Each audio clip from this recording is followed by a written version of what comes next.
Donald Trump arrived in South Korea on the second and perhaps most delicate leg of his Asia tour. It brought him to within 48 kilometres of the border with North Korea. Following his war of words with its leader Kim Jong-un, there were fears President Trump's presence would provoke some sort of response. He described North Korea as a worldwide threat that requires worldwide action, but his tone was more measured than in the past, and he called for Pyongyang to come to the negotiating table. He said all available tools will be used short of military action, but he also stressed America's military capability. As we work together to resolve this problem using all available tools short of military action, the United States stands prepared to defend itself and its allies using the full range of our unmatched military capabilities if need be. South Korean President Moon Jae-in said the time was too early to talk to the North, but promised a bright future if it gave up its nuclear and missile programs.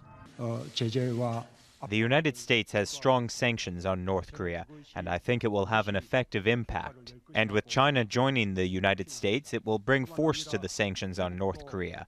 With all these international diplomatic policies, I think when there are changes being made, it will bring North Korea back to the negotiating table. Trump is the first US president in 25 years to be treated to a state visit, but the first since Ronald Reagan not to visit the demilitarized zone, the border with North Korea. Instead, he went by helicopter to Camp Humphreys, the largest US base in South Korea. He later spoke of the close relationship between the two countries.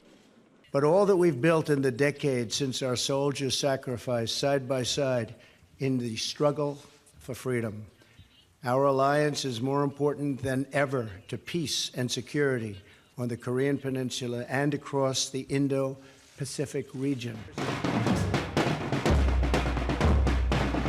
Thousands of pro-Trump supporters lined the streets of Seoul, while those who opposed the US president were kept corralled behind police buses.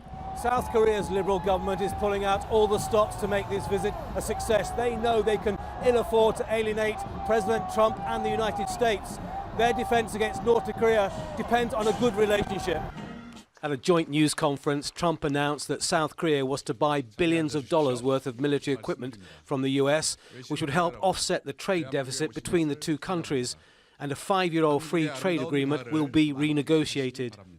Trump and First Lady Melania were greeted by children and a Korean pop star at the Blue House, and later had what's known as a friendship walk through the gardens with President Moon and his wife. The day ended with a defiant threat from North Korea, reaffirming its resolve to strengthen its nuclear power. Rhetoric, but no action. So far, so good for Trump's first day in South Korea. Tony Bertley, Al Jazeera, Seoul.